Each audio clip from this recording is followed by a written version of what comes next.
In my current training routine, I train my whole body twice weekly on Mondays and Fridays. On Wednesdays, I train the muscles of the 5 extremities, calves, neck, and forearms, along with shoulder mobility, shoulder extension and German hang, and shoulder flexion and bridge. After doing my usual general full body limbering warm-up, I start the resistance training with one leg rise on toes. In my full body training sessions on Monday and Friday, the calves receive some stimulation from squats, natural leg curls, and deadlifts.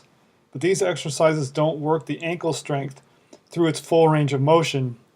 This rise on toes works the gastrocnemius muscles through their full range of motion. I use one set of 15 repetitions amounting to 90 to 120 seconds of time under load. So I spend about 3 minutes a week in direct training of my calf muscles. After those, I move on to training my neck. I consider neck training essential for injury prevention.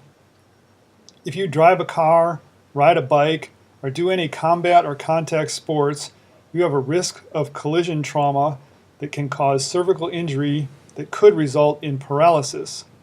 Strong neck muscles protect against whiplash injury. In addition, both Tracy and I have found that regular neck training relieves and prevents chronic neck pain from desk work.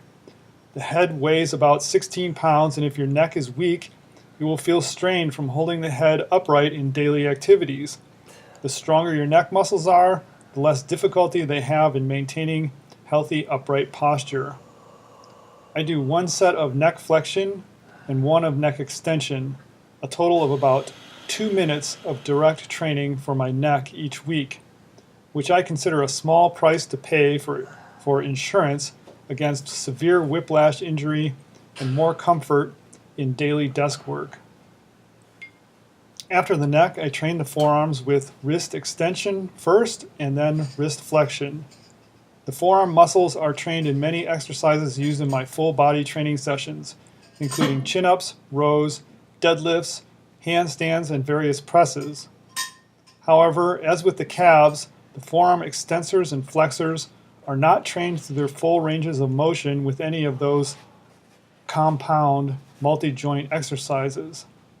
Moreover, the compound exercises put far more stress on the gripping muscles and the wrist flexors than the extensors.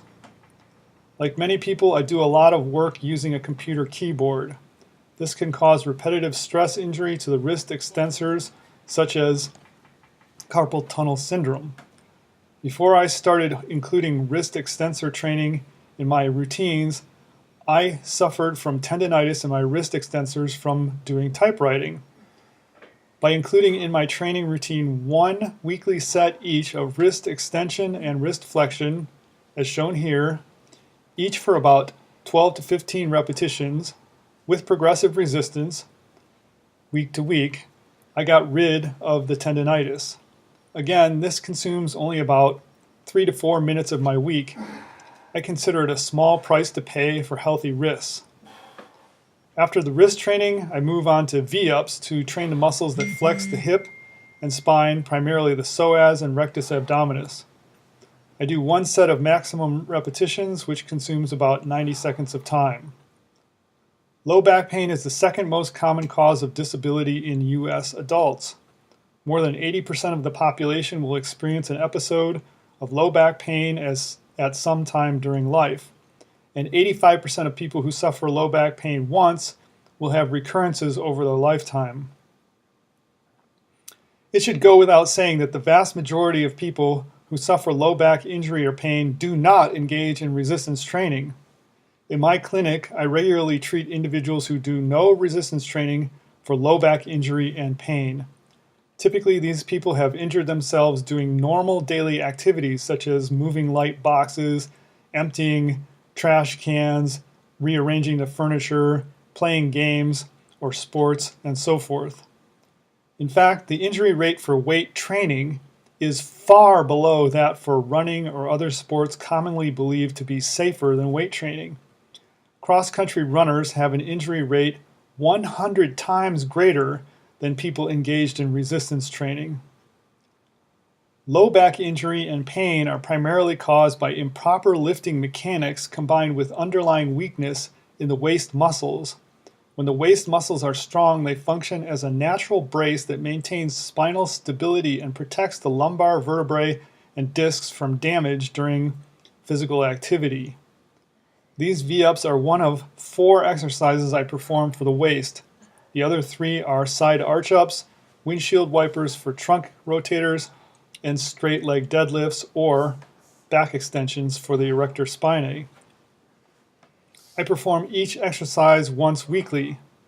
The total time investment is about 7 or 8 minutes. I consider it a small price to pay for injury prevention. After these strength training exercises, I move on to training shoulder mobility. I start with these weighted shoulder extensions. In my clinic, I treat many people for shoulder pain. Most have injured their shoulders doing supposedly safe and natural things like swimming or in activities of daily living. I had one patient who tore her rotator cuff reaching overhead to turn off a light switch. Others have injured their shoulder putting household objects up on shelves. Tissue injury only happens when it encounters a force that exceeds its tolerance. People get shoulder injuries because their shoulders are weak, especially in ranges of motion they rarely use in daily life, such as reaching overhead or behind themselves. I injured my left shoulder more than 30 years ago. Until I started working on shoulder mobility, I had a limited range of motion in that left shoulder. I have gradually improved its functionality by working on shoulder extension and flexion.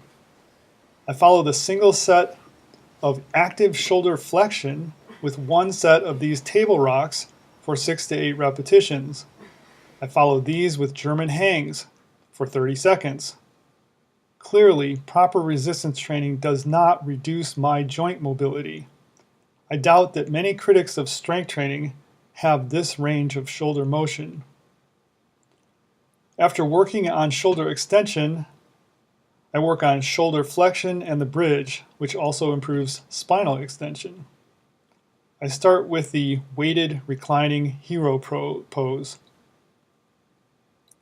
After laying back, I place a 25-pound plate on my chest and hold the position for 30 seconds. I built up to 25 pounds over a long period of time, so don't start with a 25-pound plate yourself. I started with just 2.5 pounds and increased by 1/2 to 1 pound per week. And that was after spending quite a bit of time working on this position without any additional weight. Next, I do the butcher block to open up shoulder flexion. It stretches the latissimus dorsi and the triceps. I hold this position for 1 set of 30 seconds, and I currently use a 35-pound bar. Again, I started with just 5 pounds many weeks ago, and I gradually increased the bar load by 1/2 to 1 pound at a time. After the butcher block, I do 1 set of hanging cobra for 30 to 60 seconds, using gravity to open up the shoulder and stretch the spine. After all that, I'm ready to do the bridge with feet elevated. About once a month, I reduce the height of the platform on which I place my feet just a little, about 1.5 inches or so. A year ago, I had my feet on a bench 17 inches high. Now my feet are on mats only 8 inches high.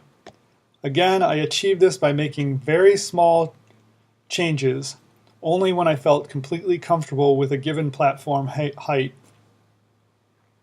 If you take very small, manageable steps in the direction you want to go, eventually you can reach your goals. But if you bite off more than you can chew, you will not be able to get ahead.